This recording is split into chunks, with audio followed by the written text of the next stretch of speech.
him. I want to watch the news. Are you making headway at least? This is the news.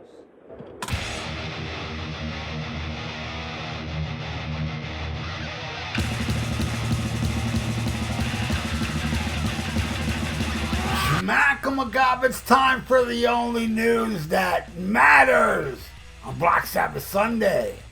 And Bob Daisley spoke about the controversial 2002 re-recordings of the drums and the bass parts on Ozzy's classic first two and greatest albums, Blizzard of Oz and Diary of Madman. The tracks originally played by Daisley and drummer Lee Kerslake on both albums were replaced on a reissue by Robert Trujillo, who's now in Metallica, and Mike Bordin, who was in Faith No More. The re-recordings happened after Daisley and Kerslake sued Ozzy and his wife manager Sharon Osbourne over royalties. So of course, to screw them over, she had two other people re-record it.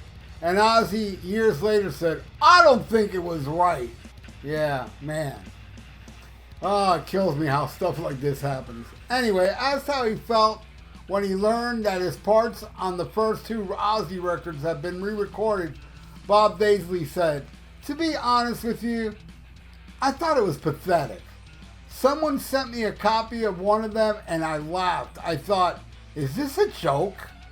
I just didn't think it was done right. The thing is, you can't reheat a souffle. You can't take the ingredients out of a cake and then try to bake it again. It happens once. We did various takes of each song, and we used parts that we each shine the best. There might be 5 takes of Crazy Train, or 4 takes of something else, or 8 takes of something else, and we picked the ones that had the best vibe. And it was 4 people being recorded in a room together. You can't change that." And the fans hated them for it. It was like, God, you got no respect for the fans and everybody that spent money on this music. They were hated for it. I'm just quoting what the fans said, not me. And he's right, man. I was pissed. My anger did go away when they brought back the original recordings on the 30th anniversary. But between those times, I was pissed. I was like, this is the only way we can buy this album now? You know, and it's horrible. I mean, you can tell right away it's not the original recording. You can tell not right away. It's not the same bass. It's not the same drums. It was terrible. But anyway, Ozzy told Pulse of the Radio that he was against the idea of replacing the original tracks when he found out about it. He said, "Believe me, it wasn't my doing. You know, I mean, I didn't know that was being done." Because Sharon was fighting all these legal things and they were going down at the time. And I said, "What did you do that for?" And she said, "The only way I can stop everything was if we went to that level. You know what? Whatever the circumstances were, I want the original things back. I mean, I wouldn't have it done. I would have never done that." And, but you see, there, right there, it shows that Sharon, she's so evil, and I believe Ozzy. When Ozzy says, "I didn't know this was being done," I believe him 100%, because Sharon can do anything she wants, and Ozzy's home brain dead. I mean, look, I don't mean to bash the guy, but we all know he ain't all upstairs. And she can go ahead and change all the music and stuff and release it, and then he'll find out later going, "What the hell?" I totally believe that happens. Anyway, Daisley told Rockseller in 2012 that I offered to supply tapes of our rehearsals and writing sessions to go as proper bonus material. And I just said that I wanted royalties out of it because it's my stuff. But they wouldn't do it because they don't want to give me royalties. You know, they just wanted to buy it. And Daisley said that he and Kerslake were fired because of disagreements with Sharon over a number of things, including refusing to do 2 shows in one day of worry that Ozzy would blow out his voice.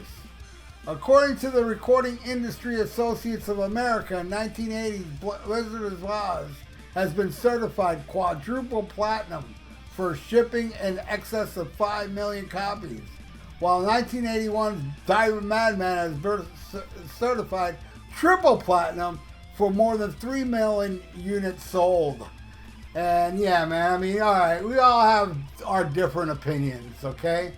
But I don't care if you don't think Ozzy's Blizzard of Oz, Diary of Madman is not his best work, but that's okay if you think that. But there's no way you can think he would have made it on any album after that. Those two albums made his career.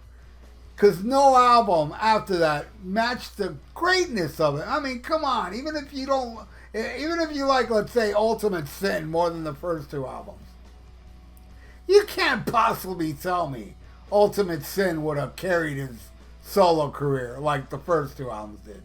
Impossible. And this disgusting woman, Sharon Osbourne, which, by the way, is a celebrity and loved by many.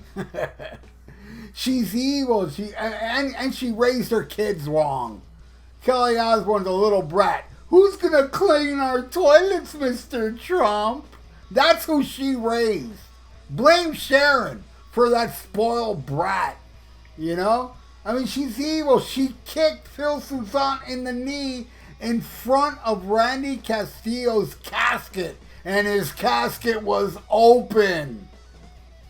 You know? She threw Mickey D from Motorhead down a flight of stairs. It was either Mickey D or Filthy Animal. I'm thinking it was Mickey D. You know, because there was an Osbourne episode where Kelly told Sharon, Mom, remember when you threw the drummer of Motorhead down that flight of stairs? You know? She's evil, man, but yet she's so loved. She's a celebrity. She's so loved. It shows you how humanity is so stupid. It's like those people that say that Sammy Hagar's a good person. I mean, they are that stupid. These are the same people, the Sammy Hagar people that think that Sammy Hagar is a good person, are the same people that think that Sammy Hagar sold more in Van Halen than David Lee Roth, because they're all idiots. Like Sharon Osbourne fans. They're all morons. She does these things and then Ozzy finds out. He's like, oh no, man, that's not cool. You know, but it's too late. She already did it. You know, it's also like the 11-11-11 reunion with Bill Ward. That went down the shitter. Why did that go down the shitter? Because Bill Ward said it. Sharon just doesn't like me. You know, for whatever reason. Lovable Bill Ward is not liked by that evil woman. Gee, I wonder who's responsible for not being liked, really. Nobody. Bill Ward rules. And then what happened with that? Then when that was all said and done, and they even did a record without Bill Ward, and then Ozzy comes out going, you know what, I didn't like 13. I miss Bill Ward. Way after the fact. And Tony Iommi said something about that too, and Geezer. They all have regrets for that shitty 13 album and how Bill Ward wasn't there. Why? Because of Sharon Osbourne, the woman that just cares about money and doesn't give a fuck about fans. Would she give fans a re-recording of the first two Ozzy albums? And by the way, there has been, and I know this for a fact, the Bark at the Moon album was messed with as well. Because I was over a friend's house that was playing that CD. And I was like, wait a second. That's not how that song goes. There was a lot of things on every song on Bark at the Moon that was different than the original. So she messed with that shit too. And I don't know why she messed with it, because that album says all songs and music written by Ozzy Osbourne. I mean, yes, it was a big mistake on Jakey Lee, Bob Daisley, whatever. They all signed over a contract letting, you know, their songwriting not be, you know, included, and just give it all to Ozzy. And Bark at the Moon was messed with. And then Black Sabbath was messed with. How can you have a reunion without Bill Ward? Look, I'm sorry. A Black Sabbath reunion in 1970 either of the four. They have to be there. There's the magic of the original four. You take one out, and what do you get? 13. And that's Sharon Osbourne. Sharon Osbourne is responsible for a lot of stupid stuff that really us fans that know better, that aren't going to lather the ass of this witch, you know? It's just ridiculous how this woman, you know? Oh, but karma got her with that latest plastic surgery, in case you haven't seen it. She deserves that. She's such a plastic woman that she needs misery in her life. With all the misery she's caused everybody else in her life, everybody that worked with Ozzy was basically messed over because of Sharon Osbourne. Anyway, screw her. I'm glad they brought the albums back how they originally were. I never bought that Bark at the Moon thing, but my friend did. I still got my original CD and vinyl of it, so I'm fine with that. And what do you all think? Leave it in the comments below. And I want to thank you all for watching The Only News That Matters. Please subscribe to my channel if you haven't. And ring that little notification bell and like the video, because it's good for the YouTube algorithms. So stay frosty, listen to Black Sabbath, and smack 'em a gob. Farewell and adieu to you fair Spanish ladies. Farewell and adieu, you ladies of Spain.